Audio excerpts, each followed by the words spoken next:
Okay, good afternoon, everyone.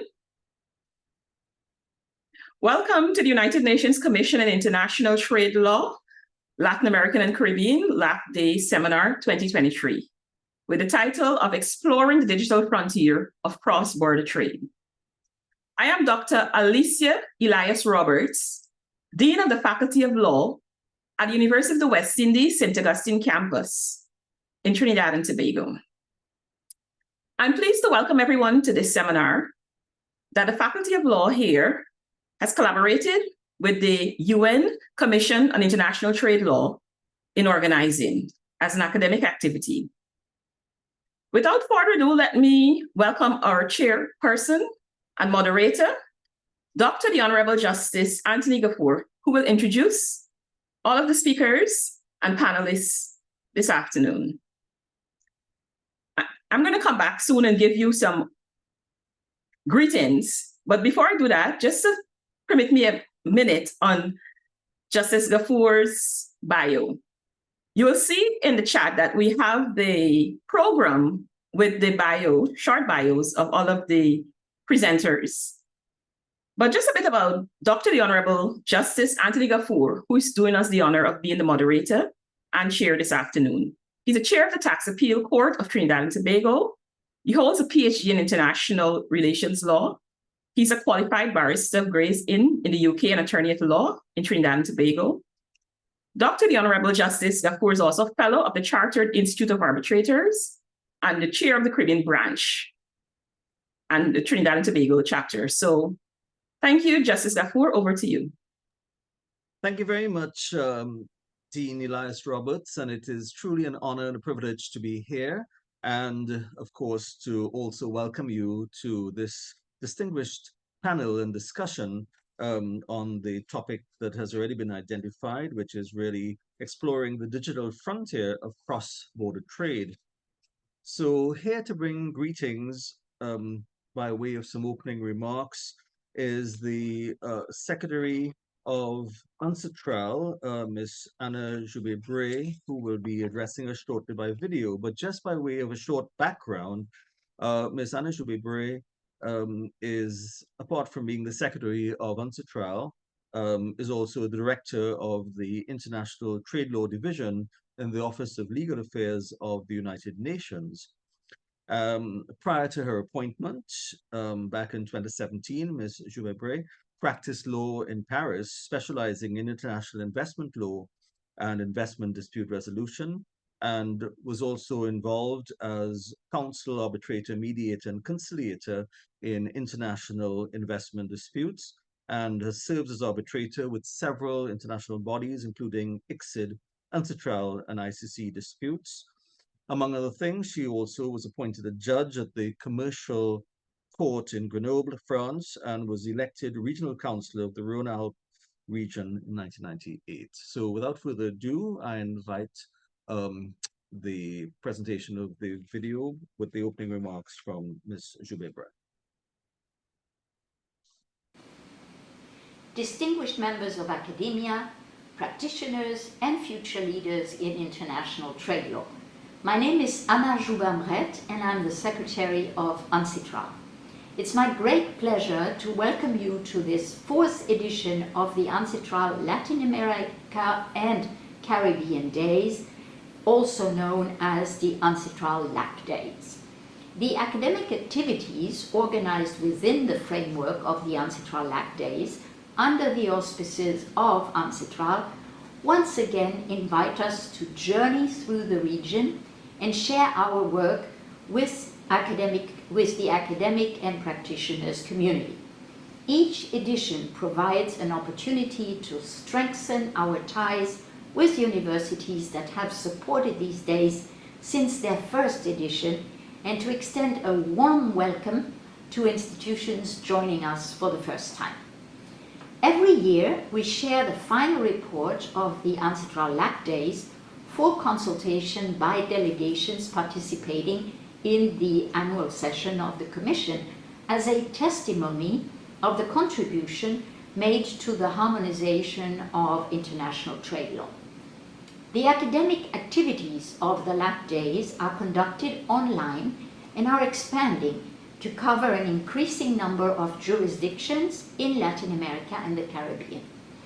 Ancestral LAC Days is an example of regional cooperation. In this fourth edition, 24 universities from 18 countries in the region have expressed their interest in organizing academic activities. And many of these activities will involve the participation of practitioners of the private sector and representatives of leading regional organizations committed to fostering a conducive legal framework for paperless cross-border trade in the region. Although the list of activities continues to grow each week, I invite you to consult the calendar of events published on the Ancestral website. In an era where technology has dissolved geographical barriers and redefined how we engage in trade, these academic activities of the fourth edition of Ancestral Days hold enormous importance and significance.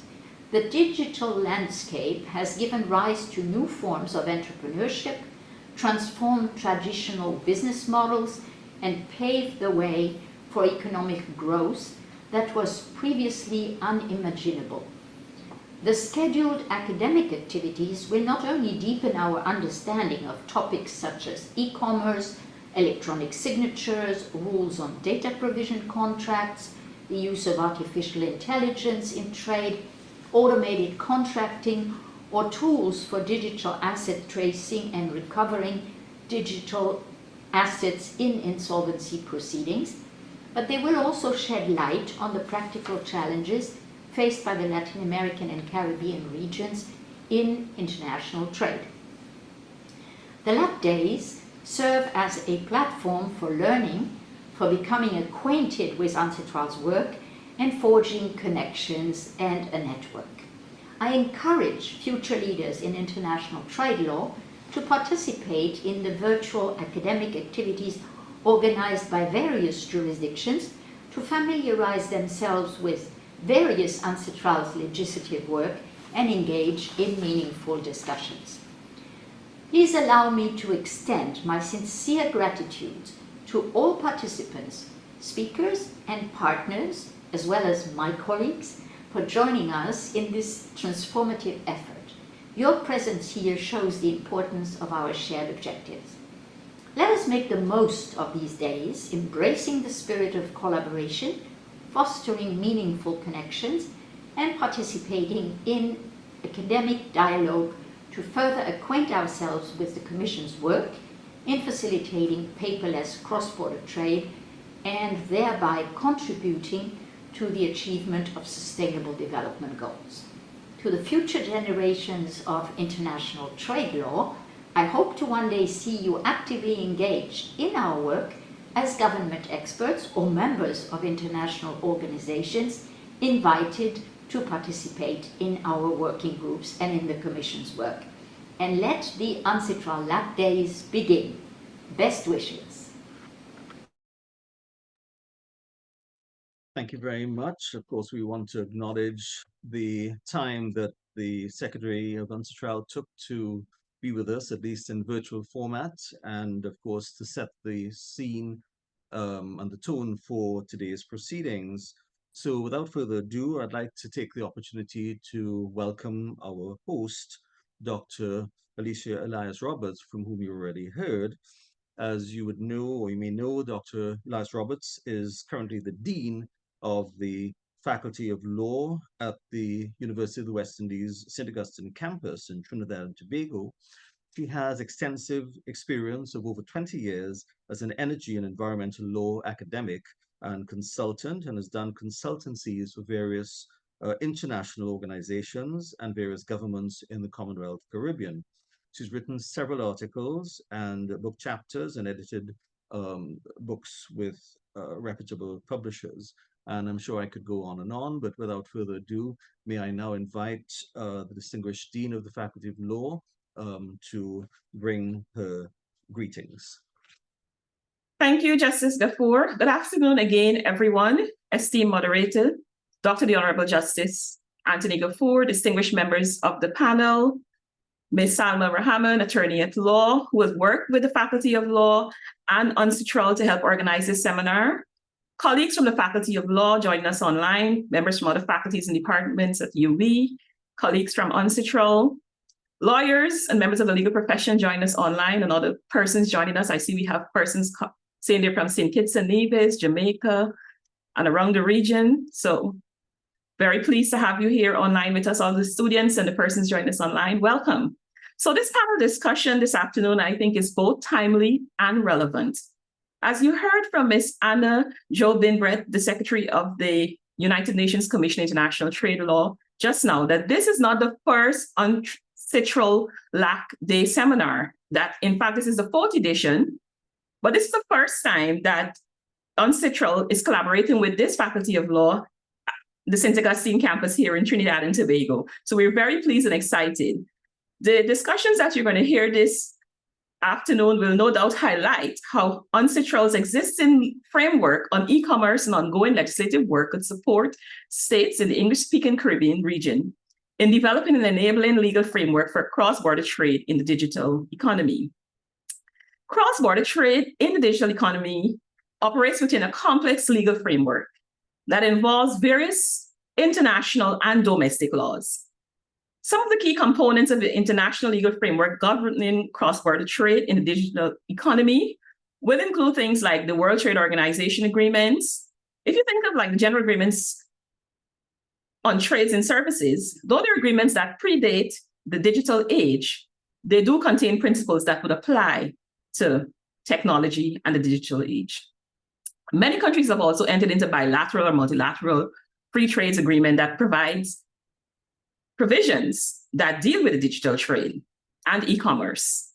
In 2021, the CARICOM Secretariat had issued a statement to mark the World Telecommunications and Information Society Day and said that CARICOM was embarking on a journey to accelerate digital transformation in the region, as was outlined in a digital development strategy from 2014 and a single ICT space work plan. So I have limited time. I don't have enough time to go into many of the details of the things they want to do in terms of a CARICOM Digital Skills Task Force, Girls in ICT Partnership plans, and reduction and removing roaming charges in the region as key enablers of the CARICOM single ICT space, which I was happy to read as I researched and prepared for this day. Some of the other components of the international legal framework, as well as things that you have to look at domestically that could affect cross-border trade in the digital economy, will cover intellectual property rights, data protection and privacy laws, cybersecurity and data localization regulations, tariffs, taxations, and also dispute mechanisms, because it's always important to have mechanisms for resolving disputes that could arise from cross-border digital trade. So the legal framework for cross-border trade in the digital economy continues to evolve as technological advancements and global businesses practices change. Governments and international organizations are continually working to adapt and develop regulations that balance facilitating digital trade while addressing concerns such as data privacy, cybersecurity, and fair competition. So this afternoon, we have a diverse panel of legal experts who are going to contribute to the conversation and provide information. So we're going to hear multifaceted types of perspectives on this topic of exploring the digital frontiers of cross-border trade. So the Faculty of Law here in St. Augustine, we're very pleased to be hosting this discussion and that we can provide a platform for these experts and advocates to help educate the public and policymakers. And we also look out hopefully during the Q&A session, more discussions about how UNCITRAL's existing framework on e-commerce and ongoing legislative work could support states in the English-speaking Caribbean in developing the enabling legal framework for cross-border trade in the digital economy. So in conclusion, I thank you all, thank the moderator, the panelists, the attendees, everyone joining us. I'm pleased to hand over back to Dr. the Honorable Justice Anthony Gafoor, again as the moderator. Thank you. Thank you very much, Dean. And, I think that what we're seeing already emerging is the extent to which there's that connection between digitization and digitalization and, of course, trade. And, of course, that is an issue that is of particular relevance to the Caribbean and, of course, further afield. Now, here to introduce the topic and to give us an overview is Mr. Alexander Kunzelman, who is the legal officer at UNCITRAL. And just briefly by way of introduction, Mr. Kunzelman is the legal officer, as mentioned, at the Ancestral Secretariat and leads the team that provides substantive support to the legislative work of Ancestral Working Group 4, dealing with e-commerce. This working group is legislating on draft provisions for automated contracting and draft rules for data provision contracts, and had previously also legislated model law on the use and cross-border recognition of identity management and trust issues. So, and of course, we'll be hearing much more about that from our various presenters. So without further ado, I now invite Mr. Kunzelman to give his introduction. Justice Gafour, thank you so much for that introduction, and allow me to extend the thanks and to reiterate the thanks from my boss, Alain Joubin-Brett, in thanking the Dean Elias Roberts for joining us for this session. It is indeed a great honor for me to be beaming in from Vienna to Trini and to all the others here in other countries in the Caribbean region, in particular the English-speaking countries. And what I'm here to do is really elaborate on some of the themes that have already been teased out in the introductory remarks by Anna, but also as the Dean mentioned. And I'm very grateful to Dean Elias Roberts for already contextualizing the work that Ancestral does in the sense of placing work on digital trade, electronic commerce within that broader legislative and regulatory framework involving data privacy, cybersecurity, intellectual property, and the like. Certainly those things as part of the UN system. We are very, very mindful at Ancestral that there are other international forums, either within or without the UN system, that deal with these matters. So we are able to focus purely on the international commercial law aspect and leave questions such as consumer protection, intellectual property, data privacy to other forums, while being very keenly aware of the policy importance that they play for states and populations in the region. So I have been given 10 minutes, or about 9.5 minutes now, to elaborate, as I said, on what has been said before. But the first thing I wanted to just pick up on is the question of digital trade and electronic commerce. You'll see that Ancestral still keeps the electronic commerce moniker, but certainly we see much more now digital trade being the term of preference. I have to be honest with you that I'm not too sure where to draw the lines between electronic commerce and digital trade, but essentially, if anything, I think the one thing that we have realized is the growing use of digital as a good, as a service. Not only just the use of digital means, electronic means to say order, to produce, but this is actually the product which is in a digital or electronic form. And that is something that is we're keenly aware of, and that's why, as was mentioned earlier by Anna in her remarks, focus on matters such as digital assets is a new thing. And as I'll come to it, the model law on electronic transferable records, which was concluded several years back by Ancestral, is one of the forerunners in trying to legislate on digital assets.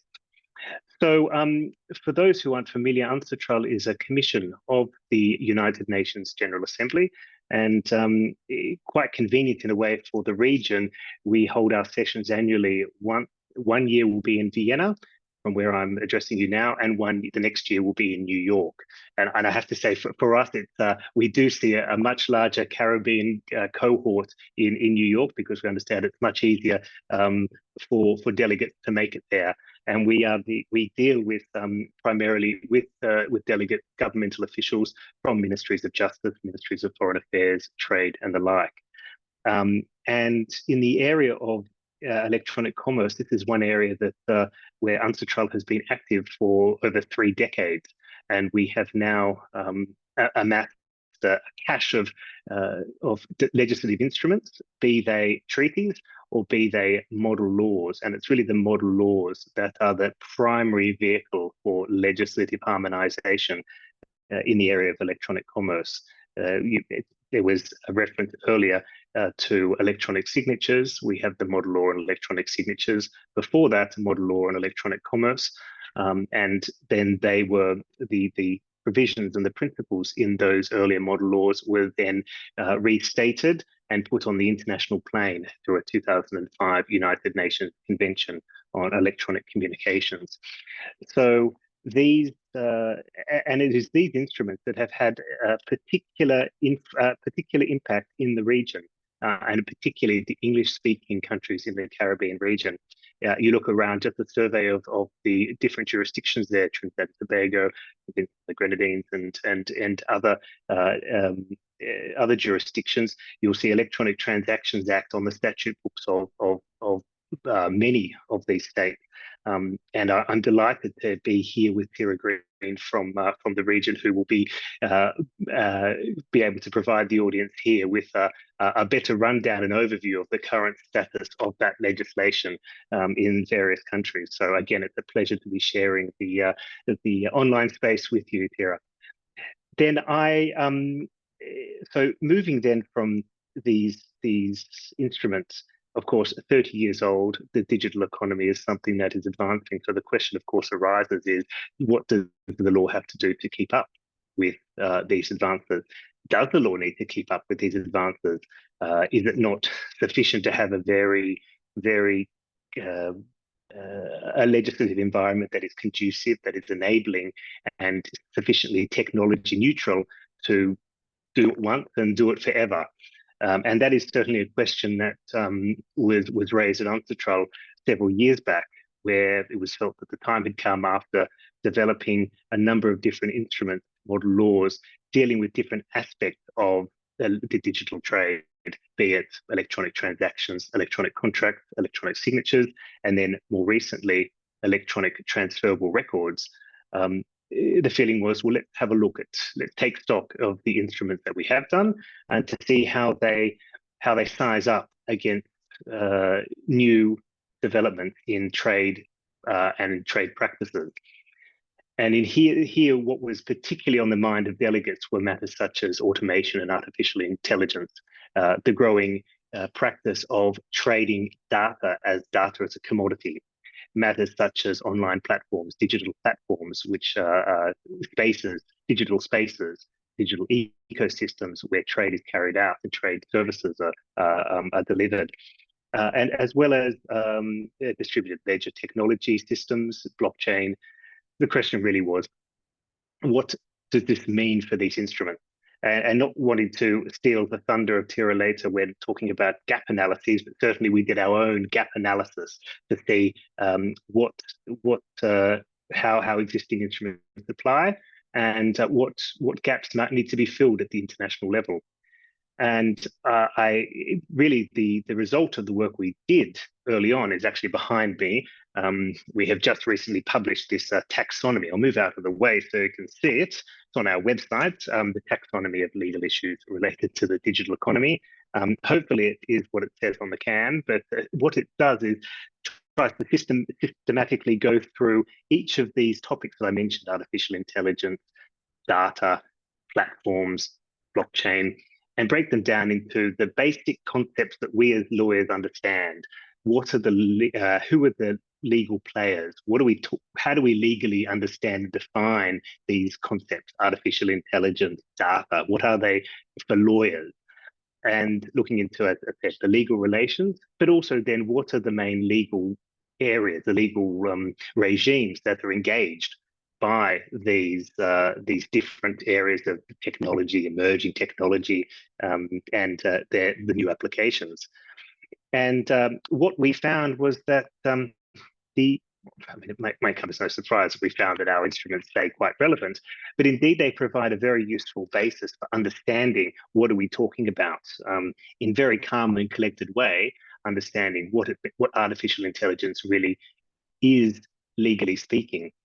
And realizing that it's a sophisticated form of automation, and of course there are policy questions around, but really the legal questions such as attribution, liability, from a legal perspective, a lot of them can be addressed through looking at some of those principles and provisions that we find in that electronic transactions legislation. So that's really one of the main conclusions I wanted to draw here, is that despite some of their age, and I know it's been now 20 years in some jurisdictions that this electronic transactions legislation has been on the books in the region, that they are very worth looking at to see if to find solutions, at least the first port of call when trying to understand the new emerging technologies. At the same time, we did feel that there was some scope for new work to be done, and the working group, the one that, as Justice Kaffour mentioned at the outset, the working group I'm working on, Working Group 4, which meets twice a year, once in Vienna, once in New York, which is made up of government officials and also from countries in the region, is to look at whether we can elaborate a bit more to address issues of artificial intelligence in electronic transactions, in the types of trading activities that our existing texts cover. And the other thing, and this is what I'll finish on, is the other area we're looking at is data contracts. As I mentioned, one area that we're particularly interested in is data as an item in trade. And that is, so we're looking at defining some model rules or some default rules to guide the parties in their contractual relationship when it comes to supplying, providing, sharing data. And actually, one other thing I wanted to flag is just because, Dean, you mentioned at the start the interaction between the different legal areas. One thing we're also very keen to understand is the connection, how our work plugs into other international work, such as that which is being done at the WTO, the Joint Statement Initiative on Electronic Commerce. So we're very keenly aware of that. Each has their own area, but in the end, we do see our work not only as a cross-border business enabling legislation, but also domestically internal legislation to enable digital trade.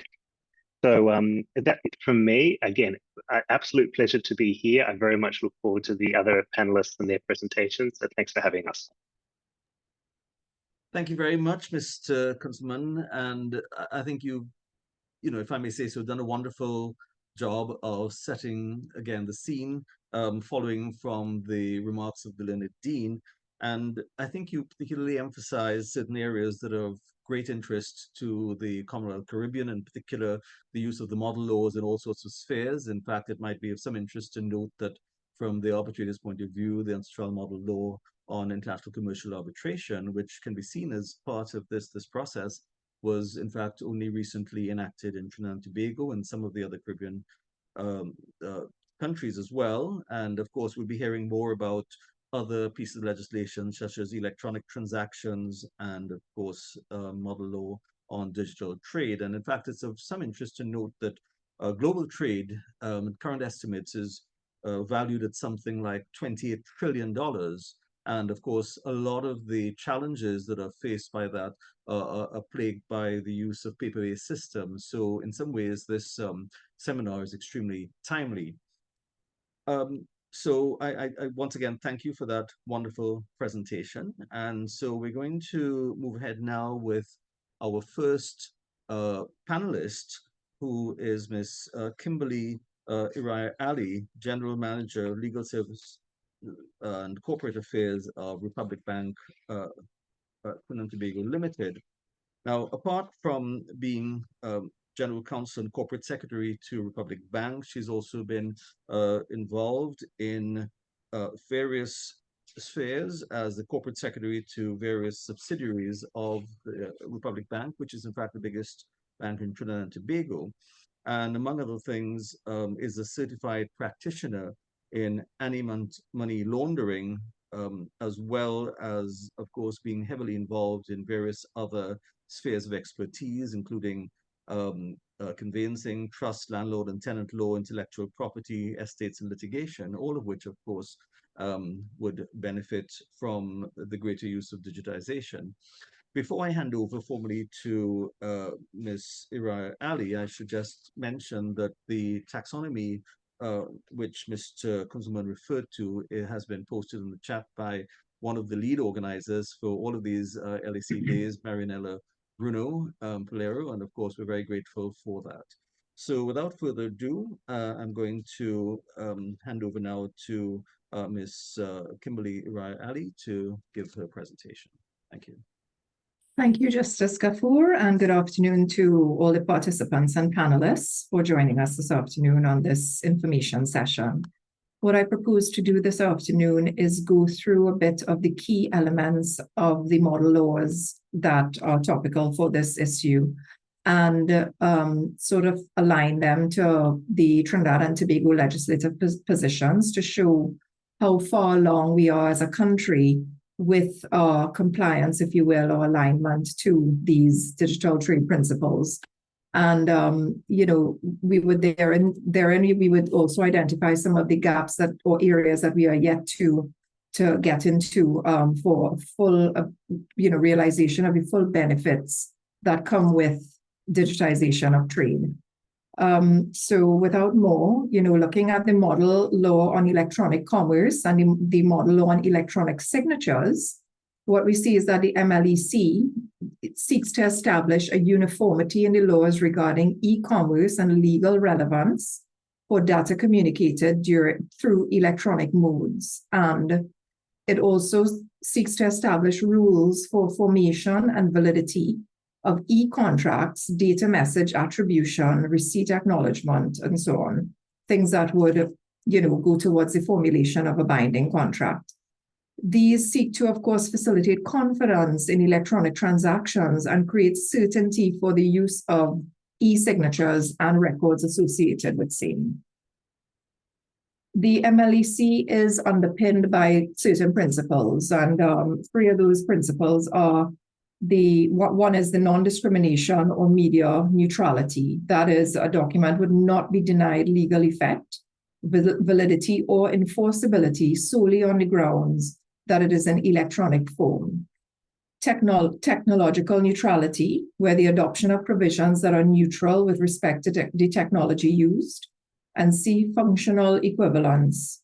That is to say, the minimum standards or criteria under which standard electronic communications may be considered equivalent to paper-based communications.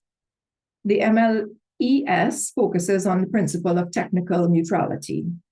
This facilitates the use of e-signatures by establishing criteria for technical reliability for the equivalence between electronic and handwritten signatures.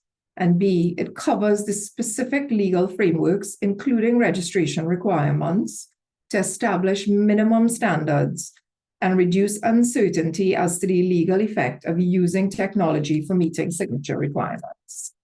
So where are we in Trinidad and Tobago when it comes to these principles and these concepts? In Trinidad and Tobago, to date, we have the Electronic Transactions Act, number 6 of 2011, which I'll call the ETA. The ETA covers certain key aspects of the MLEC and MLES, but many parts of the ETA are not yet in force.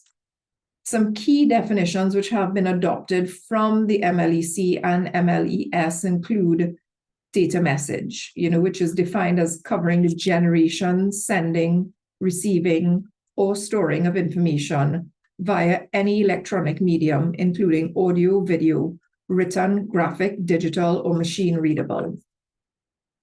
It has also adopted the electronic signature concept, which covers any information in electronic form that is appended or logically associated with a data message, which may be used to identify the signatory in relation to the data message or the signatory's approval of the information in the data message. There is no limit on the electronic form that may be used. It may be an electronic form of a signatory's name or some other digital, numeric, or other unique pseudonym capable of identifying the signatory. Some of the in-force provisions of the ETA do include legal recognition of a data message. That is to say, confirmation that legal effect, validity, and admissibility in evidence of data message cannot be denied solely based on its electronic form. It is important as our society moves more towards e-commerce, especially through, having been through COVID, and businesses such as banking and other small businesses definitely saw the benefit of adopting these processes. Where the law requires information to be in writing, there's validity of same if presented in electronic format. Where the law requires information to be in the original, the manner in which it is to be presented may be accepted electronically. And there is legal recognition of electronic signatures, except in cases where laws specifically require written signature, for example, or wills, deeds, and trusts. That is not to say that we are not yet able to move towards a system that allows for that e-signature on those matters. There is also criteria for establishing the reliability and integrity of electronic signatures, and there are provisions that deal with the retention of data messages. The formation and validity of electronic contracts include criteria for establishing electronic offer and acceptance, communication and attribution of data messages, that is, establishing the time and place of sending and receipt of data messages. There is no change, or has there been any change to the basic laws of contract. Instead, parties have a choice to determine their own arrangements regarding the use of technology in entering into contracts, subject, of course, always to the exclusions in law. There has been also removal of barriers for the introduction of e-government, where there would be an enabling factor for more efficient service to citizens by allowing the public and a public body to accept electronic filing, the creation and retention and issue of documents. And we believe that all of the above aligns with the MLEC's principles of non-discrimination and functional equivalence. Some of the not enforced provisions of the ETA, however, are as follows. And therefore, the full trust and certainty and reliability contemplated by the ETA is yet to be achieved. Part 5, for instance, deals with the electronic authentication of service providers. And this would see the establishment, requirements, and registration, both for locally issued and foreign electronic authentication products. This would be more aligned with the technology neutrality principle, and it would set standards by requiring the registration of providers of electronic authentication products and services. That is, the product or service to identify the holder of an electronic signature. Part 6 of the Act, which deals with intermediaries and telecommunications service providers, their liabilities, procedures for dealing with unlawful defamatory information, and codes of conduct of service standards. This section seeks to set standards and a code of conduct for telecommunication intermediaries and service providers to deal with matters such as knowing the customer, protection of personal data, spam, and the communication or dissemination of information that may be defamatory, fraudulent, or unlawful in nature.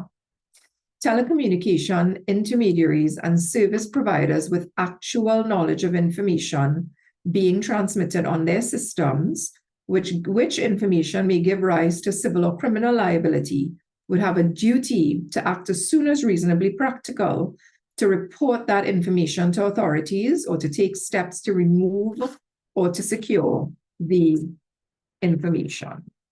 We also have Part 8 and 9, which are not yet in force, the first of which deals with consumer protection, which is important as it addresses persons using electronic means to sell goods and services to customers and minimum requirements for doing so. And Part 9, which deals with contravention and enforcement penalties, filing of false and misleading information, all of which ought to be passed to underpin a strong digital framework.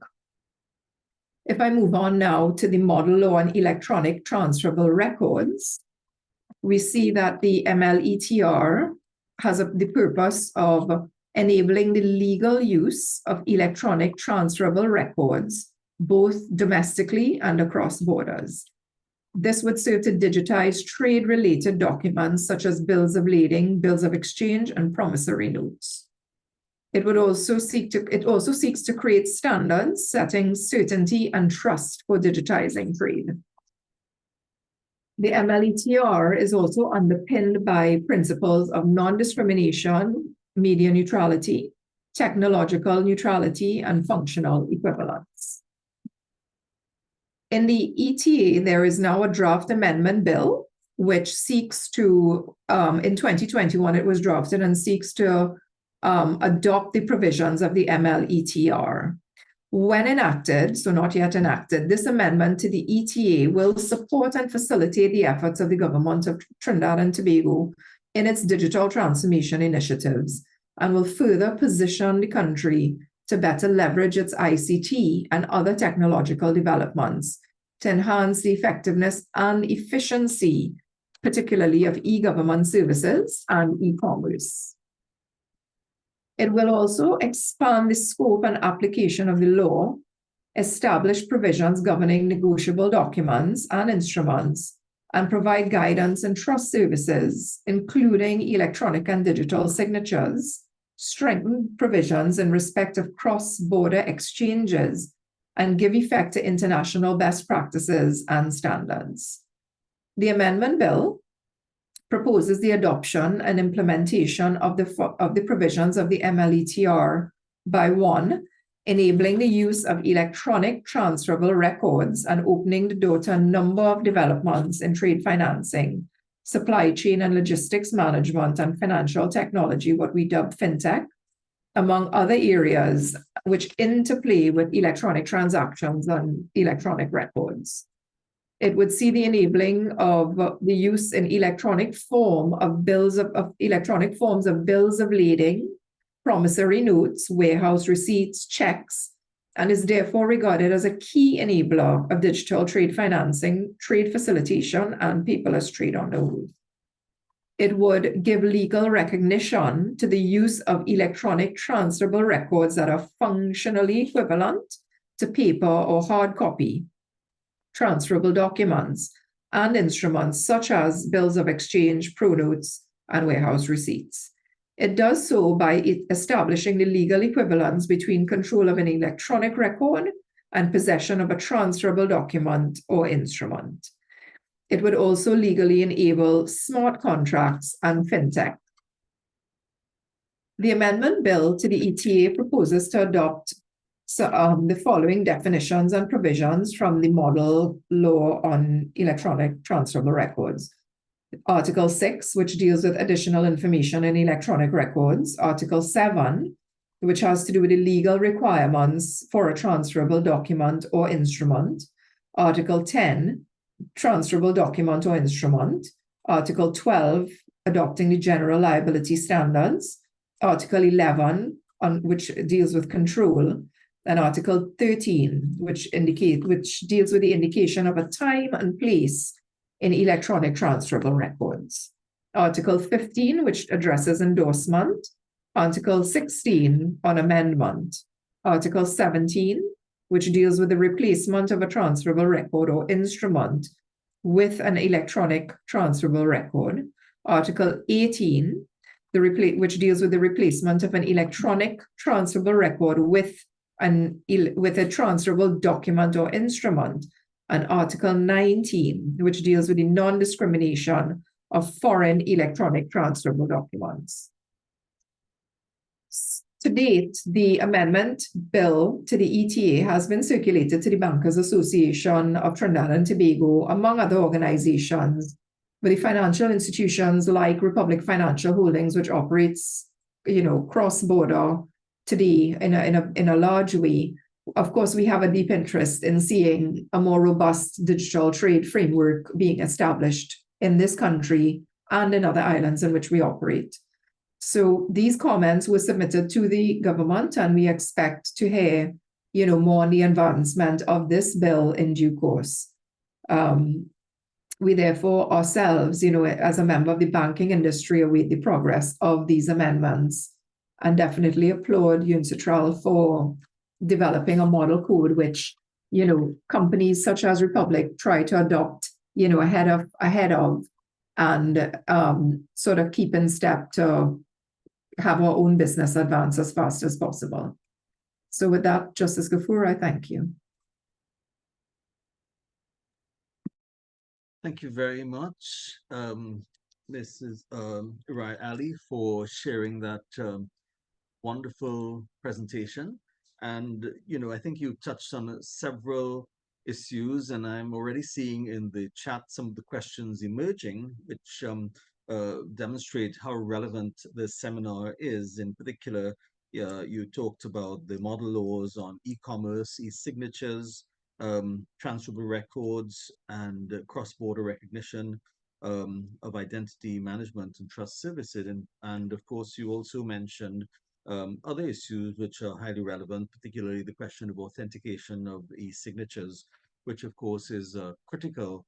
And of course, we saw during the COVID lockdown that more or less the global environment was unfortunately had to live through the growing use of digitization and the extent to which, again, the work of UNCITRAL underscores topics which are highly relevant and pertinent, not just to facilitate trade, but particularly for small island developing states that are grappling with some of these challenges. Our second panelist is Ms. Tyra Green, who is an attorney at law and enviously can be described as a consultant to the Caribbean region, which is a rather wonderful title to have. Ms. Green is an attorney at law admitted to the bars of Trinidad and Tobago and Anguilla with extensive experience in designing legal and regulatory frameworks, reviewing and drafting laws, and formulating related policies and legal documents. She's worked both in the Caribbean region and internationally, and has also undertaken and led several regional and national assignments for CARICOM and the CARIFORUM member states, resulting in reforms in their legal and regulatory frameworks, and has also provided legal advice and legislative drafting services on laws for all 16 CARIFORUM member states. Among the organizations with which she has been involved as a team leader and a legal expert include European Union, EuropeAid, World Bank, the IDB, the OECS Commission, CARICOM Secretariat. And in fact, her presentation, fits very well following on from that of Ms. Kimberly Ali. So without further ado, I now invite Tyra Green to address us on the UNCITRAL text in CARICOM.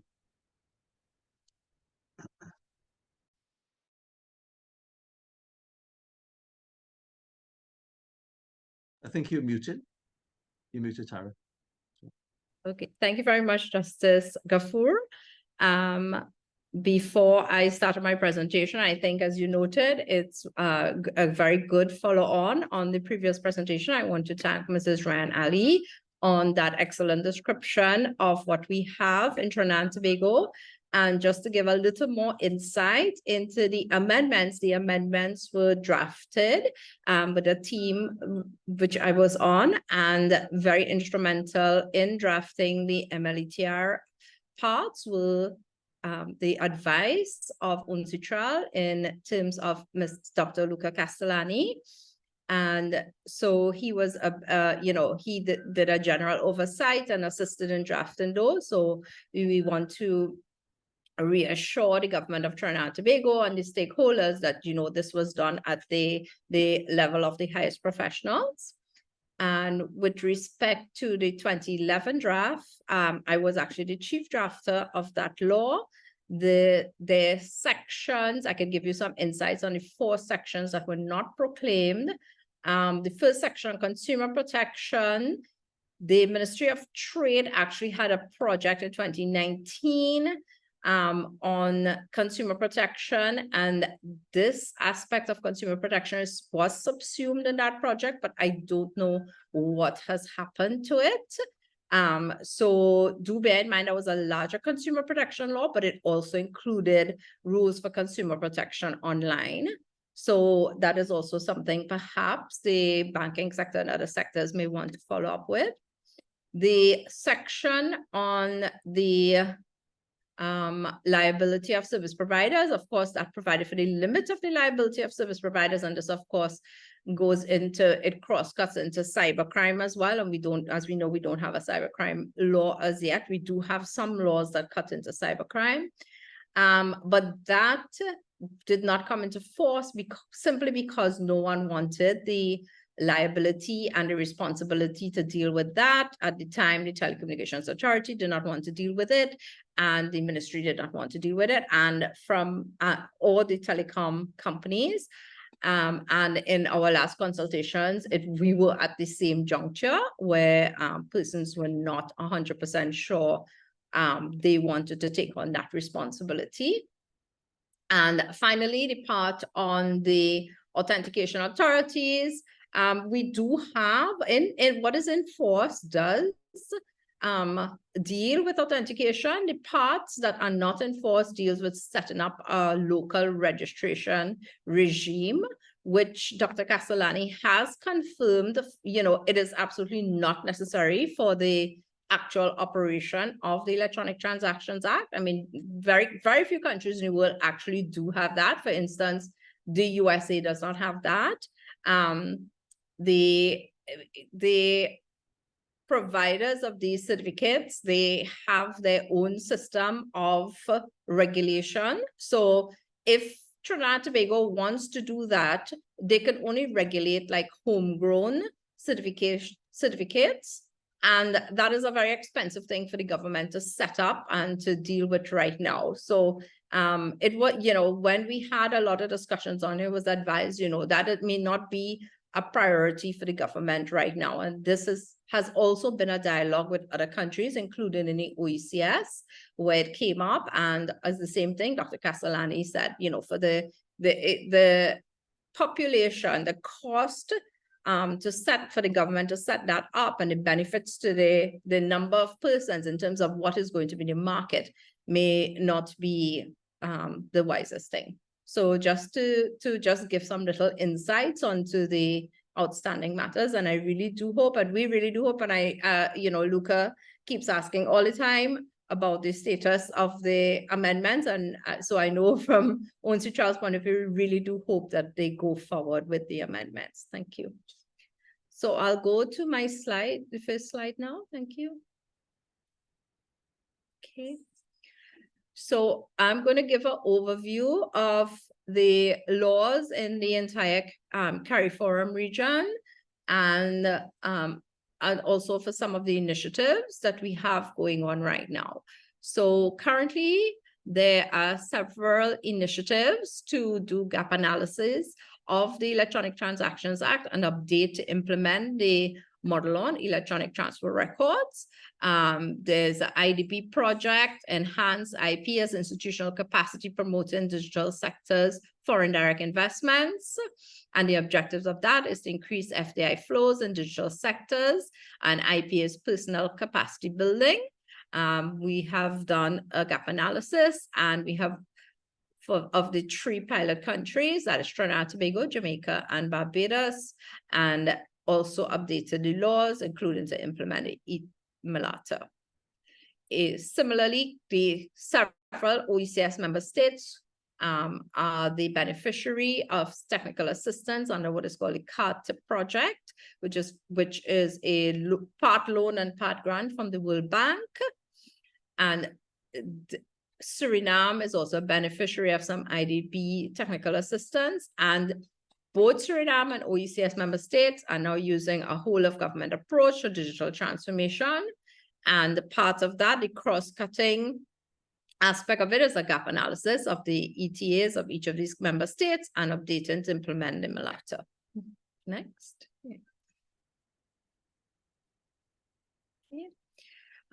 CARICOM Impacts has also had a research project strengthening the national legislative framework of member states, and this was INL, the US government, has sponsored this. And under this policy and under the new law, IATA has been speaking about the use of blockchain in aviation and using blockchain to facilitate business interfacing and transform invoicing, reconciliation, settlement, and account processing. And also some of the areas identified, and this has been facilitated in the new model law that's coming out of CARICOM Impacts for advanced passenger information system. And that entails using blockchain for passenger and crew identity management and dynamic electronic documents across the travel value chain. So this is all the more reason why countries should update their laws to include the MLATR. Right?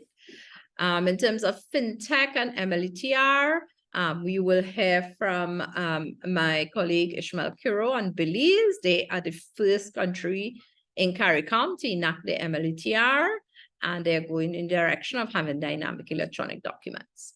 Trinidad and Tobago, the Trinidad and Tobago International Finance Corporation has a fintech innovation hub. It's the first of the kind in the Caribbean region. They are doing many, many initiatives, as you may have noticed, online as well. I see it in the press, I see it on LinkedIn. On the TTIFC has pushed quite a lot of e-payments solutions and initiatives for the government. A lot of things that you could not have paid electronically before in the government and in can now be done, and they're doing quite a lot of work on assisting startups.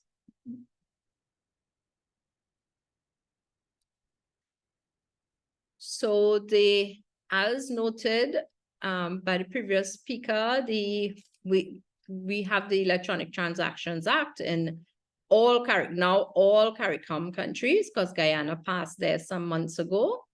So the entire CARICOM, every CARICOM country has a Electronic Transactions Act. They're all based on the UNCITRAL models. These are the laws on which the basis of all e-commerce and e-government are being conducted in the region. And these laws were very crucial, as we know, during the pandemic when there were lockdowns, and now even after the pandemic, as persons are trying to do things digitally and as governments are moving towards digital transformation. These laws form the basis for many things in the public sector, including digital trade, electronic registries, portals. It form the basis for electronic courts. For instance, in Trinidad and Tobago, you cannot file your documents in High Court in paper anymore. They must be filed electronically. It is the same thing in the Supreme Court of the USA. It's impossible to file documents in paper format, but for Trinidad and Tobago, you actually have court directions that came out on certain aspects of this. The overarching framework that deals with the signatures and submission, attribution, etc., is actually contained in the Electronic Transactions Act. And similarly, the Electronic Transactions Act of all CARICOM states make provisions for the equivalence of electronic signatures and electronic payments. Okay. And as was noted previously, these laws are based on the 3 UNCITRAL texts, and I'm speaking about all CARICOM member states now. So all CARICOM member states have electronic transactions laws that have introduced legal notions of non-discrimination, technological neutrality, and functional equivalence. They all establish rules for the formation and validity of contracts. Some of them include contracts concluded by purely electronic means, including click wrap and browser contracts. And they all establish rules for attribution of data messages and for acknowledgement of receipts. Right. So the status of the CARICOM Acts, we have them, they are basically at 3 levels. So Belize, of course, is the most updated. And again, Dr. Luca Castellani from the UNCITRAL Secretariat assisted in advising and in drafting, especially the Malata section of that law. And Belize has to be lauded in getting their law done very quickly. It was drafted, taken to Parliament and passed within a period of 6 months. Whereas we have laws in other countries that have been sitting down there since 2021, as noted. Then we have the groups such as Trinidad, Tobago, Barbados, Guyana, Suriname, and the OECS E-group countries. Not every OECS countries. These were like 6 or 7 countries that were beneficiaries of the electronic government for regional integration project, which my colleague Nicole Gary will speak about next.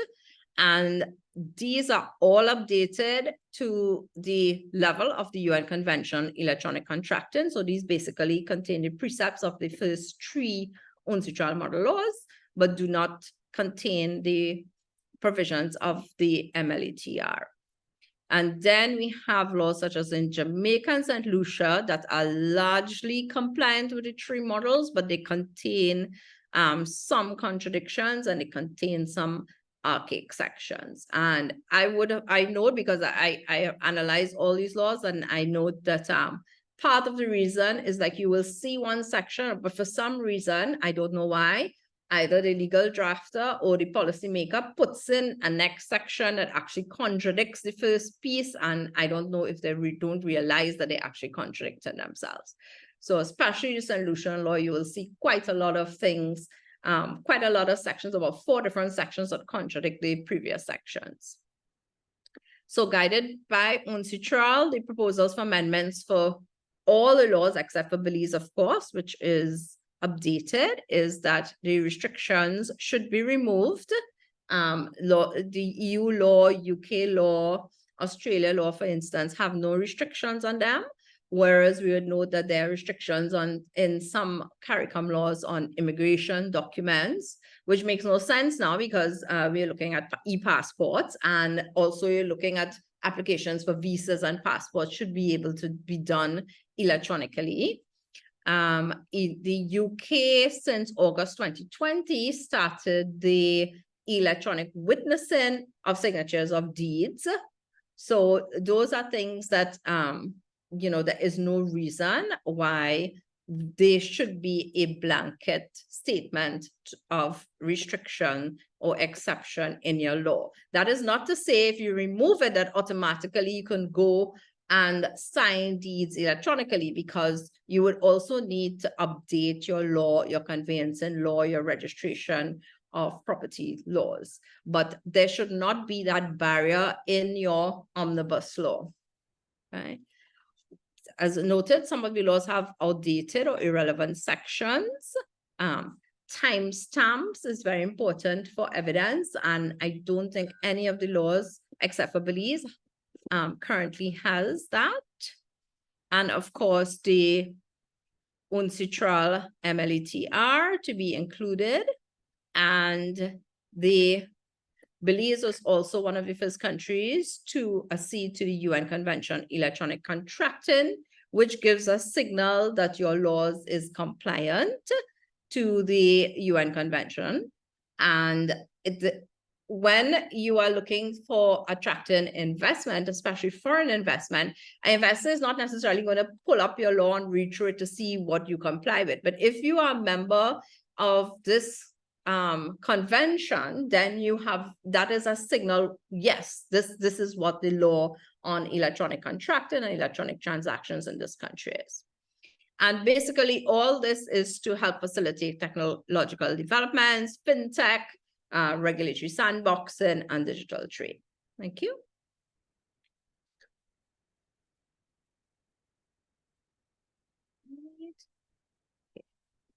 The question of electronic signatures, I'm just going to go through this very quickly because this is a question that comes up all the time and has come up for years.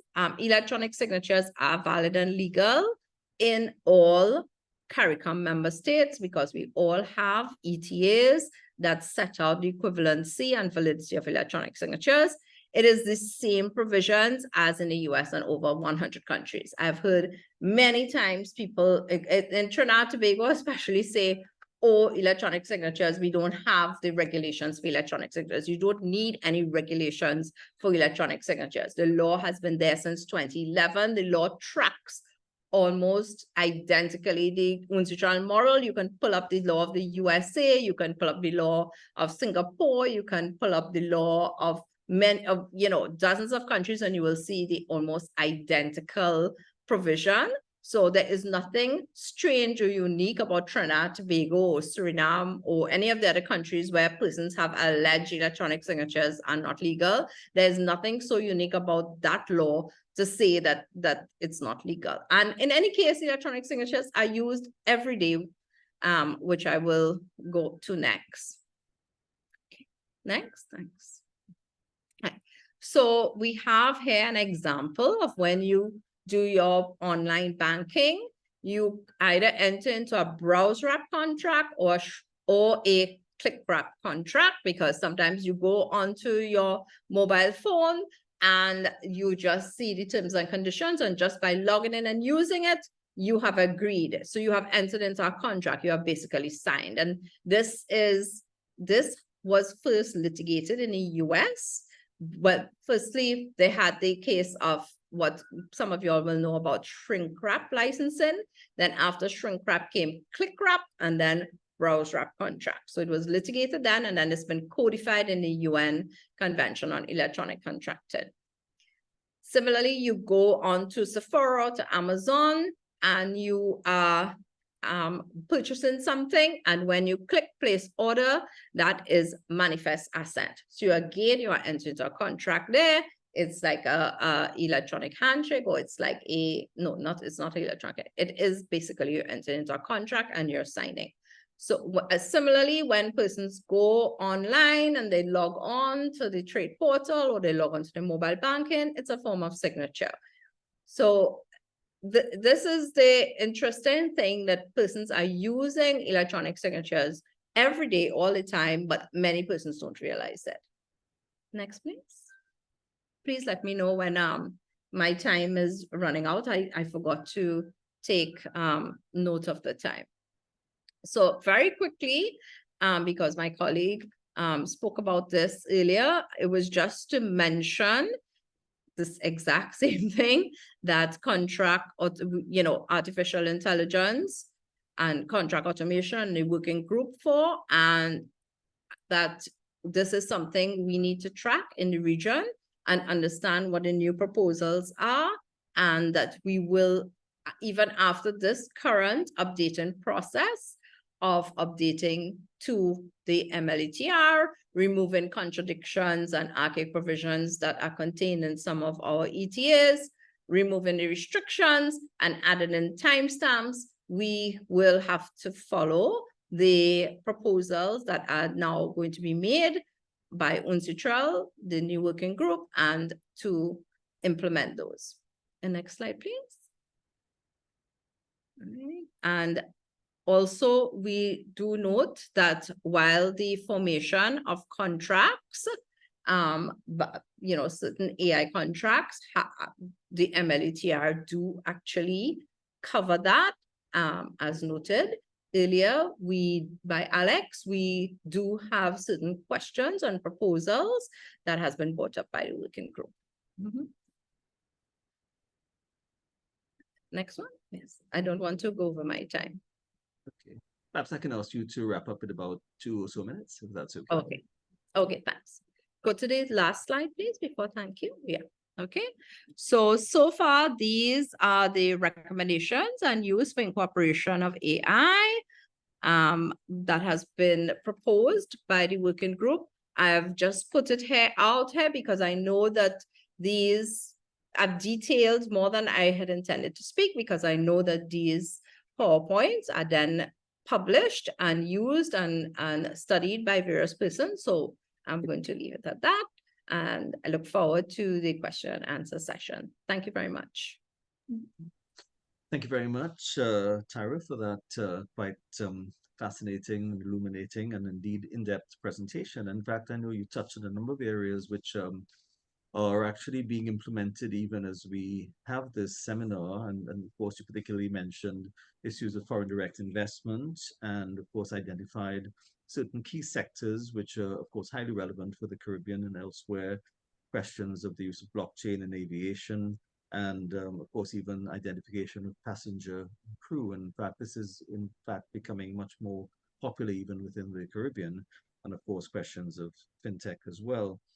In fact, what we're really seeing emerging is almost a completely new language which accompanies this process. And one of those phrases that I'm sure perhaps we will be highly relevant for our next presenter is the phrase that is often used to describe this whole process called trade tech, which is really the set of technologies that enables global trade to become much more efficient, inclusive, and sustainable. And again, another popular phrase that we're seeing emerging is something called the Internet of Things, which really refers to a growing process whereby it's estimated that by 2025, there'll be some 30 billion devices worldwide, or approximately 4 devices per person. And of course, the developing countries have to be mindful of the need to encourage that level of technology so that we're not left behind. All right, here to make her presentation is Nicole Garraway, who is the Trade Policy and Legal Consultant of the OECS. And just briefly, by way of introduction, Ms. Garraway is trade policy and legal consultant possessing expertise in areas of policy formulation, legal and regulatory review, analysis and reform, service regulation, trade facilitation, and digital transformation. She has also implemented projects for the CARICOM region, the OECS region, a Melanesian Spearhead Group, Ghana, and Kiribati, among others, and has also provided policy and legal advisory services and expertise to strengthen regulatory frameworks and advance national and regional digital transformation efforts across the OECS protocol member states. So here to give her presentation on exploring the digital frontier of cross-border trade, I now invite Nicole to give her presentation. Good afternoon, and thank you so very much, Justice Gafoor. Good afternoon to colleagues from Latin America, the Caribbean, and further afield. So today I will have a discussion on the Organization of Eastern Caribbean States, just discussing what has been done thus far to advance cross-border trade, and also to identify some of the initiatives in train and those plans that would further propel the OECS to really be able to compete globally in respect of cross-border trade given the digital frontier. So the OECS, it's several states, but of course with one vision. The intention is to deepen and advance social and economic development and cooperation with the intention of alleviating poverty and of course heightening the standard of living of all persons across the OECS. The OECS features 7 OECS protocol member states and 4 OECS associate states. The OECS is very unique in that the member states have accorded the Organization of Eastern Caribbean States what is referred to as legislative competence in specific areas, one of which includes trade policy. So with legislative competence, what essentially happens is that decisions that are made become binding on the OECS member states. But there is an entire institutional framework through which these decisions are made. So decisions in respect of trade policy, for example, and laws that may emanate from those policies, they become binding once they are agreed at certain institutional levels, notably at the level of the Council of Ministers, as well as EAC and the OECS Authority. So this institutional framework actually makes it quite systematic for the OECS and its member states to develop policy and to develop model laws through which OECS member states may then nationally implement in order to advance their development. So over the past few years, what we have seen is that there has been joint and collective actions through the implementation of several projects and interventions being undertaken by the OECS. One such intervention is the OECS e-Government for Regional Integration Project. Tira touched on this a little earlier. In fact, the e-GRIP is one of the most notable of interventions in the last 10 years. And the developments under the e-GRIP really laid the foundation for digital transformation, e-government services, and e-commerce. When we really look at some of the model laws that were developed under e-GRIP, and I believe Tira was part of that team, we will notice that a lot of these really serve to facilitate a lot of the activities, a lot of the online activities that were implemented during COVID. So under e-GRIP, what we saw, we had data protection legislation drafted, electronic crimes legislation drafted, electronic evidence legislation drafted, e-filing, e-funds transfer, and of course, electronic transactions. And these laws really set the foundation and really enabled many of the OECS member states to implement a lot of the e-services that they did, particularly during COVID. And of course, the reason that was able to be undertaken is just because of the framework of the OECS, and of course, the recognition that digital transformation is something that has to be adopted. And as my previous panelists have indicated, there is an ever-changing framework that jurisdictions must adapt and adopt rather and adapt. So that is very important. So back in 2011, thereabout to about 2013, the e-grip happened.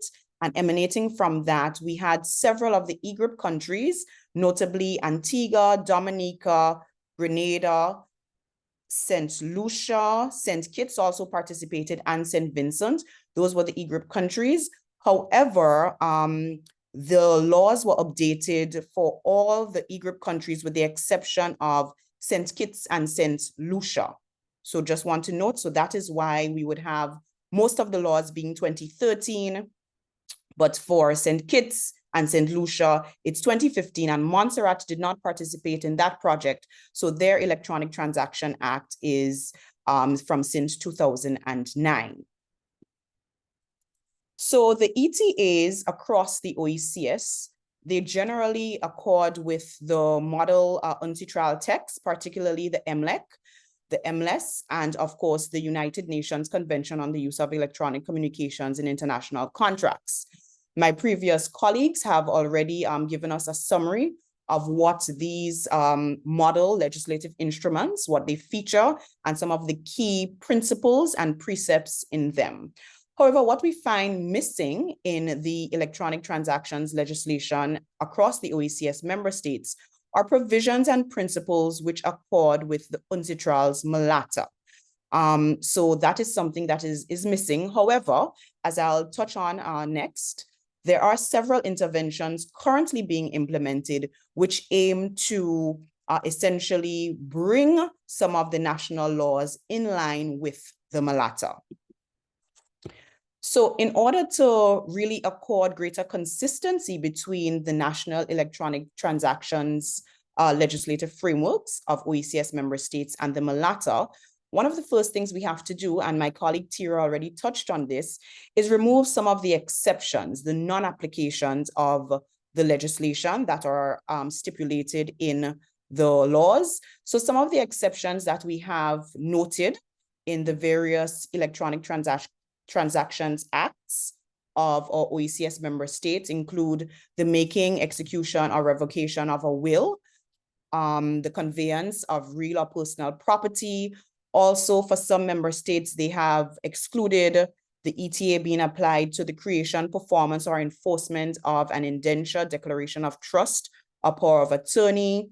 For some, particularly, I believe this is in respect of St. Vincent, one of the exceptions is the production of documents relating to immigration, citizenship, or passports, and then for swearing of affidavits or statutory declarations. And as Tira indicated, generally, the global trend is to remove these as exceptions. There are several jurisdictions that have done this, but based on the work that we've been doing within the OECS, we have recommended at a minimum that consideration be given to the removal of exceptions in respect of conveyance of real property and the production of documents relating to immigration, citizenship, or passports at a minimum. But of course, there are others that can be. And as Tira correctly said, by removing these as exceptions, it does not necessarily mean that, of course, it can just be done. There will be required frameworks and so to be implemented to ensure that it's done correctly. And in implementing these frameworks, now we start to speak about different policies and laws that interplay with elements such as consumer protection, data protection, and so forth, electronic evidence, and so on. Some of the other considerations in respect of strengthening the e-transactions regime across the OECS relates to e-evidence. In fact, in reviewing the laws, I noticed that for some member states, the provisions in respect of e-evidence are not necessarily as strong as they should be in terms of being referenced within the framework of the ETA. Additionally, there are some member states that don't have e-evidence legislation. And lastly, of course, it's important that we highlight once again the need to introduce provisions and principles that give effect to the MLATA to enable the creation and use of transferable documents for purposes of e-bills of lading, promissory notes as indicated for cross-border trade, digital payments, and so forth. And this would be particularly relevant, noting the intention and the advancements being made by some member states to develop electronic single windows for trade. So for example, there are efforts currently being implemented by St. Vincent and the Grenadines to develop an electronic single window for trade, so ensuring that the legal framework, the enabling and underpinning legal framework in terms of electronic transactions, ensuring that those laws really accord with the MLATA to give effect to electronic transferable records, that is of paramount importance. And there will be other member states that will soon be implementing e-SWIFTs or electronic single windows for trade. So for them too, this would also be very important. So as indicated, St. Vincent and the Grenadines is currently undertaking a project, and this is under CARTIP. Tira indicated to us CARTIP, it's being done through the World Bank. It's part grant, part loan. And the intention under this SVG project is really to strengthen frameworks to develop some of these key platforms here. And of note to us within the framework of cross-border trade is, of course, the e-SWIFT and some cross-cutting areas as well, which would interplay and impact cross-border trade. Some other regional projects of note, Dominica, similarly to St. Vincent and the Grenadines, Dominica undertook a project under the same CARTIP framework to develop policies and legislation in respect of the establishment of an integrated ID system, authentication platform, electronic entry permit mechanism, and health administration. And even when we speak about cross-border trade, it's not just trade in goods, but we also have to include trade in services. And trade in services sometimes means the actual physical movement of persons to provide services. And in that regard, particularly in respect of the electronic entry permit mechanism, this is where context is brought into light in terms of the relevance of this mechanism and this platform to cross-border trade. Some of the other projects that have not yet been implemented but are in train, so I would encourage our colleagues from across the OECS to look out for these projects, especially if they impact or interplay with your areas of work, whether in government or in business support organizations or just as an ordinary consumer. Because I'm sure there will be consultations being undertaken when these start. So these are some of the projects that are slated to be implemented, I believe perhaps within the next year or so, because the tendering process for each of these started already.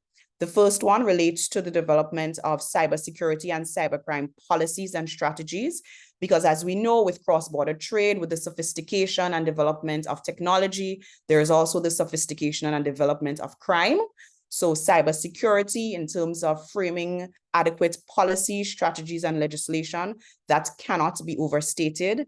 And in fact, I think within our chat, someone actually posed a question in that regard. So just to indicate that there are efforts afoot to strengthen the regime in the OECS at a minimum in that regard.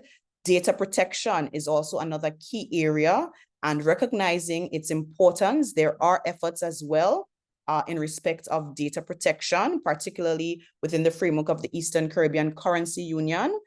There are efforts to be implemented there. And lastly, there have been some discussions and preliminary work done by the OECS Commission as it relates to establishing an OECS Services Trade Information Portal.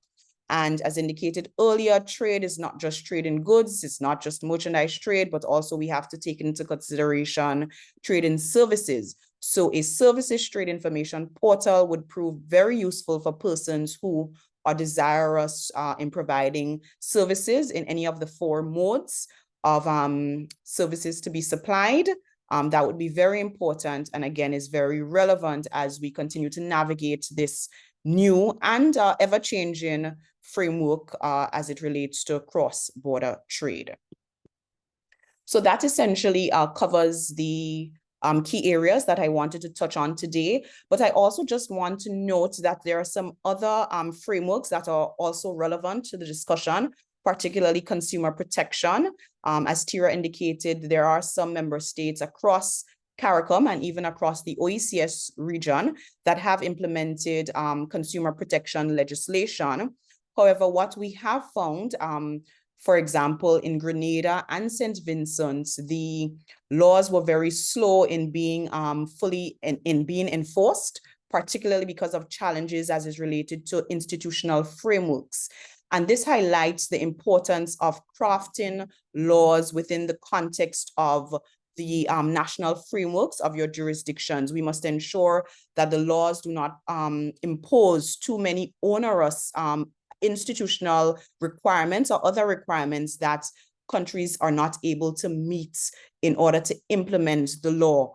Not necessarily that was the case in consumer protection, but it really brought home the point that it's important to craft legislation taking into consideration the context of the member states in which these legislations are intended to be implemented and to serve the general public. So with that, I say thank you so very much, and I'll hand back over to you, Justice Gafoor. Thank you very much, Nicole, for that wonderful presentation. Again, it's something that again underscores the important connection between the model laws and the domestic laws of many Caribbean states. And in fact, you touched on a number of significant areas for, I think, virtually all of us, particularly on issues of preparation of wills, property, trusts, powers of attorney, immigration matters, affidavits and statutory declaration, among others. And I think all of these are, demonstrative of the highly practical impact of how the model laws have been influencing developments within the Caribbean and, of course, further afield. I also want to acknowledge, of course, we have a very wide-ranging audience from across the Caribbean, particularly attendees from Antigua, Jamaica, Trinidad and Tobago, Barbados, Guyana, and Suriname. So we're very, very grateful for your attendance. And of course, do please continue to post any questions. We already have a few, which we're going to get into shortly. Our final presenter is Mr. Ishmael Quiroz, who is the Executive Director of the Economic Development Council of Belize. Ishmael is a communicator and reformer who brings almost 2 decades with our professional experience, spanning a broad range of fields and areas of expertise, including innovation, operations management, corporate governance, project design and implementation, as well as strategy and policy formulation, among others. He is the current director, as mentioned, of the Public-Private Sector Dialogue in the Office of the Prime Minister, which of course is related to his other function, Economic Development Council, and of course also heads the Technical Secretariat, which operationalizes the work of the Economic Development Council. And, I think without further ado, and again, this will be a very, very fascinating presentation, I'm sure, I invite Ishmael to go ahead with your presentation. Thank you. Thank you so much, Justice Gafoor.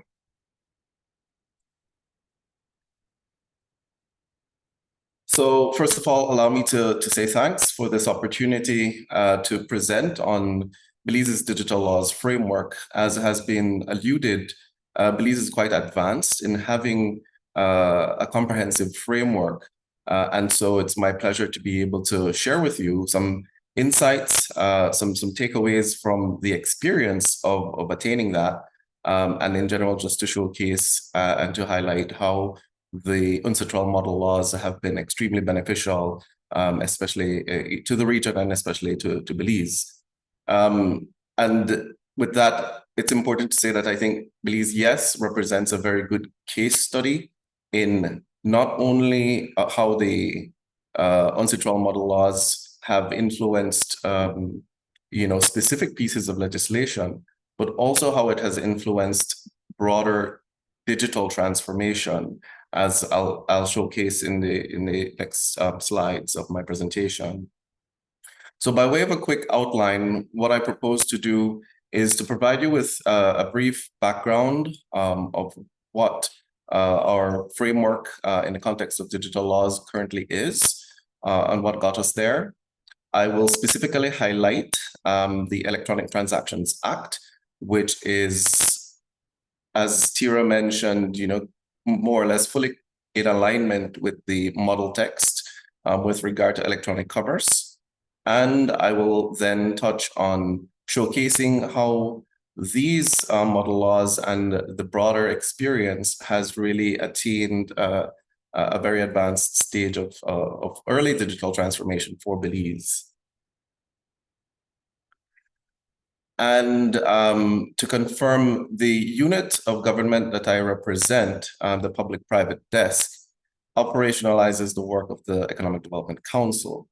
We have the official mandate of championing and supporting the delivery of business climate reform initiatives, and hence why in 2019, we were involved in the implementation of a very small IDB-funded project that was meant to digitalize a government service. Ultimately, the government service selected was the company's registry. And I'm very happy to report that we have a fully digital companies registry, consolidated and implementing and executing, vastly improved service delivery. And of course, this is beneficial to the business, doing business in Belize and being an attractive investment destination. Under that project, we were able to produce a suite of updated and new laws that are now basically the springboard upon which e-governance and e-commerce initiatives are taking off. We do have a Cybercrime Act, which was implemented or enacted in 2020. And these laws all seek to complement and support that act.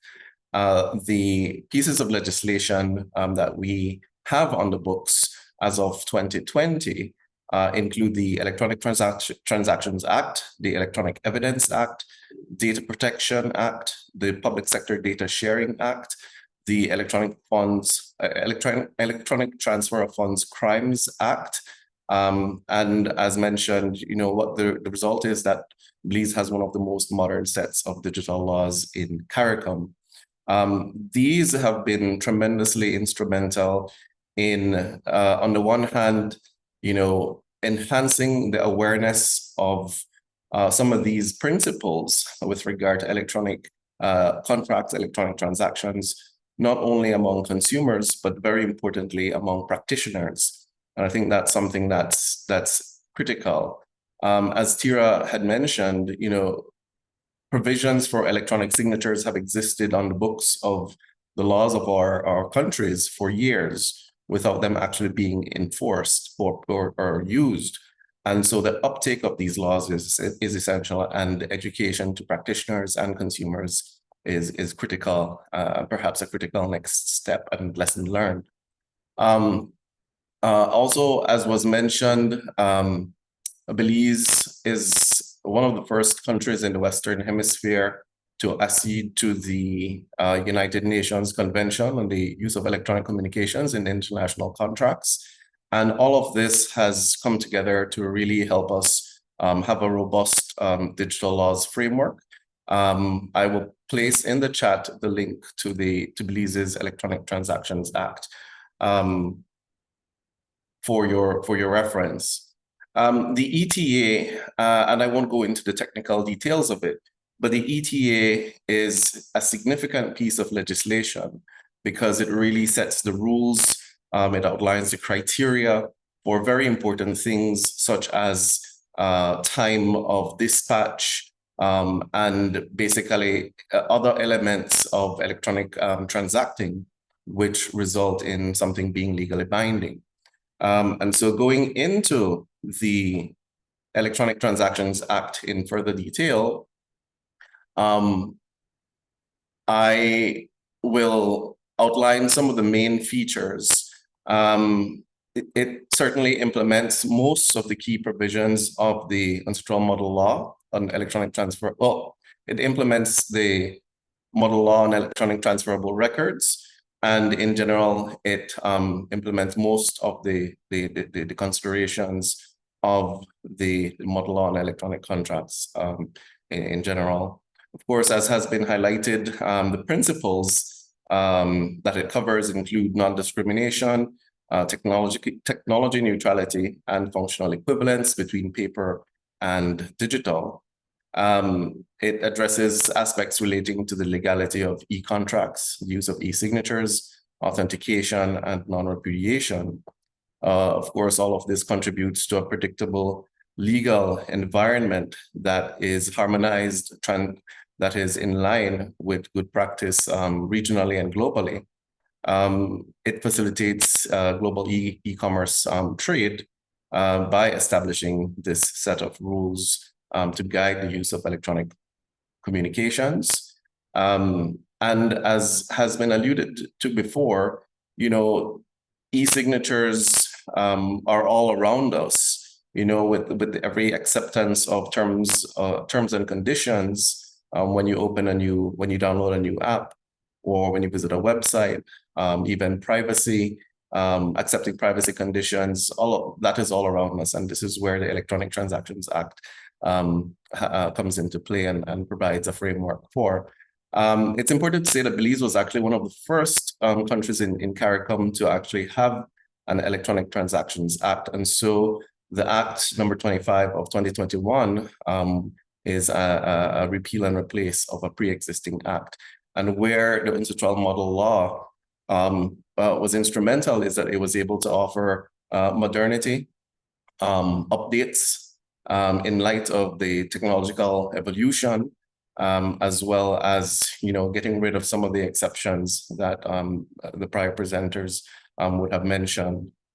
And of course, doing business digitally is the way of the future, is the way of the now. And so with this piece of legislation, together with its accompanying pieces of legislation, we're in a place where we're able to advance digital transformation, not only in rolling out e-government initiatives, but also in having the private sector really take up the opportunities that are presenting themselves. To share a bit of our experience in passing these pieces of legislation, first of all, in producing them and drafting them, what we did was establish technical working groups to review the pieces of legislation in this suite of laws. And time was taken to review each one with representatives of relevant stakeholders, including the banking sector, the Office of the Supervisor of Insurance, the Central Bank, the Chamber of Commerce, the Attorney General's Ministry, Ministry of Finance, among others, to really ensure that what was finally produced was something that was practical, usable, progressive, and something that made sense for Belize. And that resulted in having buy-in at the technical level. And then when it came to buy-in at the political level, timing was perhaps everything, because at the tail end of or in the midst of the pandemic, when there was a great need to make this leap, the government, which was a new administration, really took up the opportunity to advance and make it happen. And so that's where we are. And as I mentioned, it has really set the stage for Belize's digital transformation, because these digital laws, in particular the Electronic Transactions Act, are the foundation of the rollout of digital services from the side of government, So government to citizen, government to businesses, and even government to government is really now possible. And also when it comes to trade, because there is uniformity, harmonization, and the application of good practice, international traders, international investors, persons trading and engaging in commerce and trade and business in Belize are now able to feel that there is certainty and confidence with having that suite of digital laws. And so the model laws have really been instrumental, to say the least. And with that, I'm very pleased to showcase a very short video outlining Belize's digital agenda. So in 2020, a ministry with responsibility for e-governance was established. And one of the early outputs of something that would showcase the vision of the government is a national digital agenda. And this is where I will showcase just before concluding this short video. Let me confirm.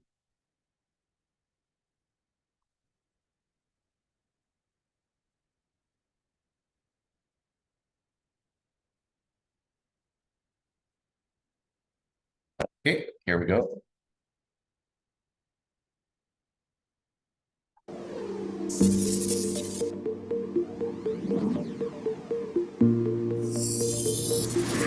Hi everyone, I'm Alexa Peralta, the Director of the E-Governance and Digitalization Unit, and I'm here to tell you about Belize's first National Digital Agenda 2022-2025, Towards a Digital Belize.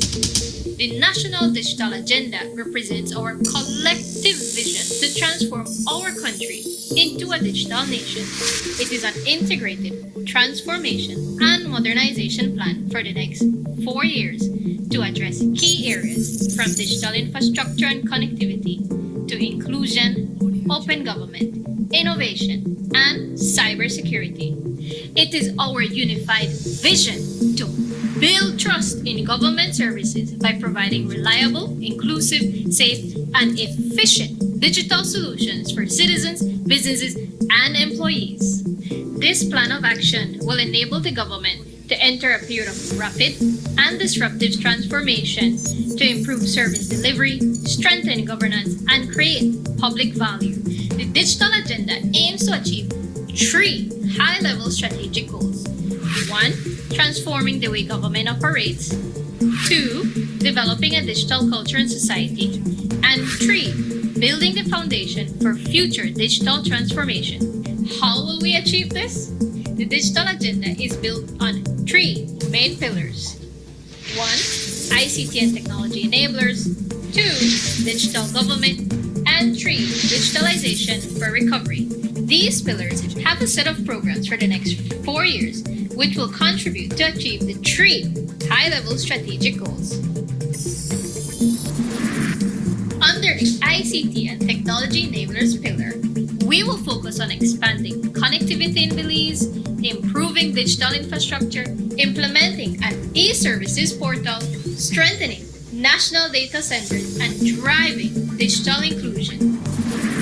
Under the digital government pillar, we will focus on improving the regulatory environment, simplifying services, implementing a national identity, digitalizing the civil registry, developing open government platforms, implementing the cybersecurity strategy, and building capacity.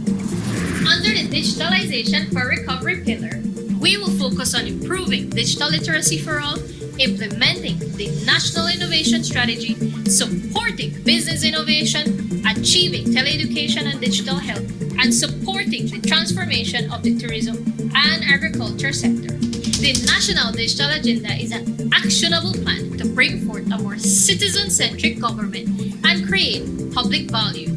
It is dependent on a strong partnership and collaboration amongst government, citizens, development partners, and industry, all working together to deliver the plan's vision. Together, we will achieve the country's transformation.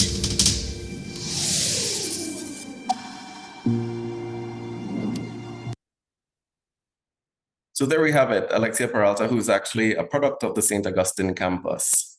And with that, I'm very pleased to conclude and to say that I look forward to continuing in the dialogue and to learning more. Thank you very much. Thank you very much, Ishmael, and particularly for sharing with us your perspectives in relation to electronic contracts and the extent to which it impacts on, again, several areas of interest, both domestically and further afield. But we have a number of questions, which I'm going to summarize in the interest of time before we conclude our presentations for today. First question really raises the issue of the physical challenges that beset cross-border trade, and in particular, should we be focusing on digital development of trade when there are several physical issues which are still so prevalent, and certain examples were given, particularly high taxes and non-tariff barriers. So again, I open it to the panel, to whoever wishes to respond to this first issue.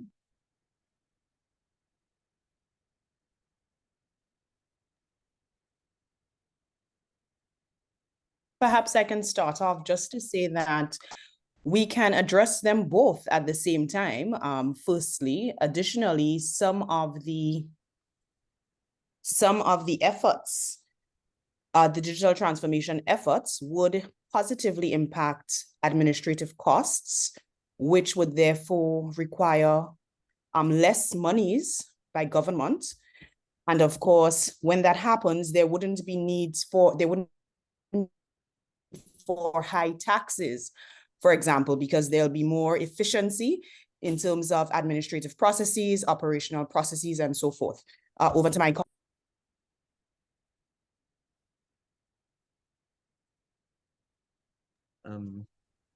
Otherwise, we can move on to the next question, unless anybody else wants to add anything to what Nicole has already said. Second question really raises the rather troubling issue of cybersecurity, and of course the issue of cyber attacks, and the extent to which there isn't a regional policy or legal framework for cybersecurity, so that to the extent to which this is raised, where do the policies and legal frameworks in this conversation fit into these issues? Again, I open it to the panel. Any panelists who wishes to respond? I can respond a little bit onto that in terms of CARICOM Impacts actually does have a regional cybersecurity legal framework for the region. The matter, of course, is the implementation by the various national governments. So CARICOM Impacts, as you know, is mandated with certain aspects of regional security, and they do have quite a lot of policies and frameworks. The question of the level of implementation by the various member states is the issue. Thanks. Thank you very much. Alexander, you wanted to make a contribution? Sorry, I think you're muted. Thank you. There we go. Thank you very much. And while I have the floor there, I just wanted to echo the response before by Nicole about the you can do them both at the same time. We don't at UNCITRAL, we don't really touch these questions of taxes or other barriers to trade, I suppose, of the ilk that we're being referred to, but certainly the point we take is that yes, tackling those other issues shouldn't be a bar to addressing the legal impediments to digital trade. But back to the actual question here, for my part, cybersecurity is not something that again we do. But indeed, we're very conscious of internationally here we have instruments such as the Budapest Convention and the Council of Europe, which is seen as a bit of an international standard, but there are other within the United Nations at the moment, and the efforts by the Secretary General to develop a global compact. These issues may well see some rulemaking at the international level, but one point I wanted to flag here is that for us, what we see important is that all these different areas speak with the same regulatory and legal language. For us, it's very important when we talk about data. We all have an understanding of legally what is data and the different operations that can be done with respect to data, because essentially that is what we're talking about with digital communications. So it's very much the main point here is to see this common legislative language in these different regimes, and the coming back to it, this is where the electronic transactions legislation that we've heard from Belize, we've heard from the other jurisdictions in CARICOM. That's why these are so fundamentally important, despite maybe their name, but in understanding and forging a way forward in regulating these spaces. Thank you. Okay. Many thanks. The third question which was raised is really, should or could there be a legal requirement or a requirement of compliance that your systems work before being labeled as a compliant party in any framework? And certain examples were given of legacy systems, broken links to systems, and vulnerable systems, so on. So I don't know if anybody would like to field that question, respond to that question.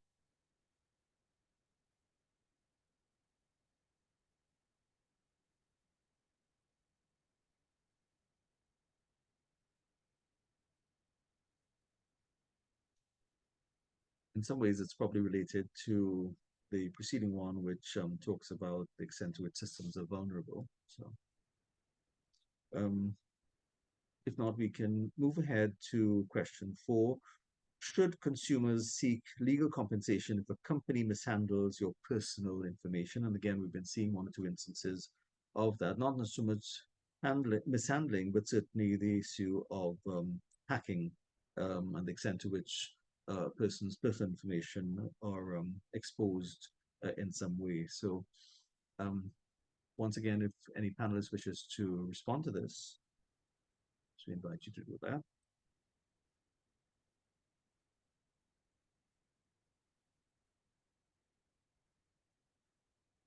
Well, yes, you should be able to seek compensation. The question of how effective you will be, you will, number one, not every country has a data protection law, but there are other laws which you can go under. So for instance, in Trinidad and Tobago, some identity theft issues can be brought under the Summary Offences Act. So it all depends on what is the offense, what is the actual offense committed, and what your loss has been. But of course, on principle, one should be able to see compensation if one has effective loss. Thanks. Thank you very much, Tyra. Fourth question actually raises several issues, and I think if I were to try to summarize it, essentially what seems to be the key concern here is the extent to which there is the long-term requirement to preserve digital records and digital assets. And again, the extent to which these digital records will be maintained or archived if they're not legal stipulations in place. So, and again, specifically, how can the law assist in this regard? So once again, if any panelists would like to respond to that question. If I may, Justice Gafoor, I mean, currently there are certain frameworks that specify what document in inverted commas or data retention ought to be in certain industries. So I would think that there would be definitely scope to develop a similar or more encompassing framework that would specify those things so that industries are well guided. Banking is one such industry where there is a data retention requirement, which is tied into the anti-money laundering framework within the country. And I think definitely there should be more specific guidance, that way people have a level playing field and, everyone understands what they have to do and where their rights and obligations begin and end. So I always say, the more clarity you could give to these frameworks, it helps everyone who has to use them. Thank you very much.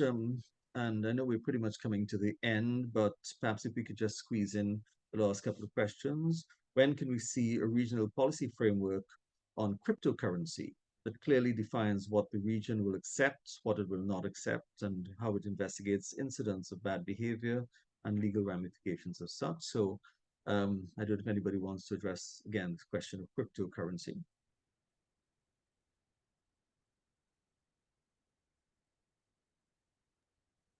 Hello, I'm not a member of the panel, but I would like to say that at UNCITRAL, as Alex is working in working group 4, we have 6 working groups, and one of these working groups is now on a legislative task. It's a project on asset tracing and recovery in insolvency proceedings. As you know, part of the insolvency assets, there are digital assets, and this project is covering that as well. And you can follow all the discussions, and I will share the link in the chat of the working documents of this working group that is going to session in December. So that's a brief answer, and just direct into more reading. And I guess that my colleague Alex raised the hand, so I will stop talking now. Thank you. Alexander? Thank you. Look, this is just an opportunity to reiterate a theme that you may have seen in my intervention, and that is when you're looking at, of course, we're not addressing cryptocurrency per se, except to recognize it as a particular form of a digital asset, and one that, of course, we recognize in some jurisdictions as being seen as having proprietary characteristics. But the one thing I wanted to flag here is that it's interesting to see how these behaviors, all these poor trade practices with respect to cryptocurrency are being pursued through some rather traditional legal means. And here it's just an interesting look at how law and the lawyers are trying to fit these new items of trade within existing legal frameworks. And again, I would just really strongly reiterate how useful the thinking underpinning these Electronic Transactions Act and the functional equivalence approach is very useful in trying to make sense of these, what you might think are very new things, but really sometimes raise age-old problems. And it's just really a matter of legal characterization. Thank you very much, Alexander. The last question, which is for Ishmael, I think he's already responded to in the chat. So at this point, I'm going to invite Ms. Salma Rahman, Attorney Law, and of course also Secretary to the CIARB chapter in Trinidad and Tobago, to move the vote of thanks. Salma. Thank you, Justice Gafoor. I have been tasked with moving the vote of thanks on behalf of the Organizing Committee for the 2023 edition of the UNCITRAL LAC Day. On a personal note, it has been a fulfilling experience for me to witness the growth of the UNCITRAL LAC Day from the first seminar back in 2021 to now. I would first like to thank our gracious co-host, the Dean of the Faculty of Law, University of West Indies, St. Augustine campus, Dr. Elias Roberts, for pulling out all the stops at very short notice and by providing to us all the necessary support to make this event today a success. To our panelists and experts in the field of e-commerce, Kimberly, Tyra, Nicole, Ishmael, we appreciate the time and effort you have all taken to prepare and present your respective contributions. Thank you for volunteering and engaging with us and our audience across the entire Caribbean on today's topic. To our moderator, Justice Gafoor, as usual, we have and continue to count on you to facilitate a smooth program and an energetic discourse. We are happy and grateful for your contribution today. Marinella and Alex and the entire UNCITRAL Secretariat, we are especially thankful that you chose to partner with us on this event. Finally, special mention must be made of Dean Elias Roberts' supportive team. Ms. Hussein, Ms. Ali, and Ms. Green, your high level of professionalism did not go unnoticed. It has been an absolute pleasure working with you all. It is our hope that our audience across the Caribbean, particularly our students from the 3 campuses of the University of the West Indies and our regional law schools, now have a better insight and understanding of today's topic, and more particularly the importance of the work of UNCITRAL in the sphere of international trade. In closing, thanks once more to all our stakeholders for participating. I think Marinella will agree. I think our participation is up, and that's good. And for making this event a success. I wish you all a safe and wonderful evening. Thank you.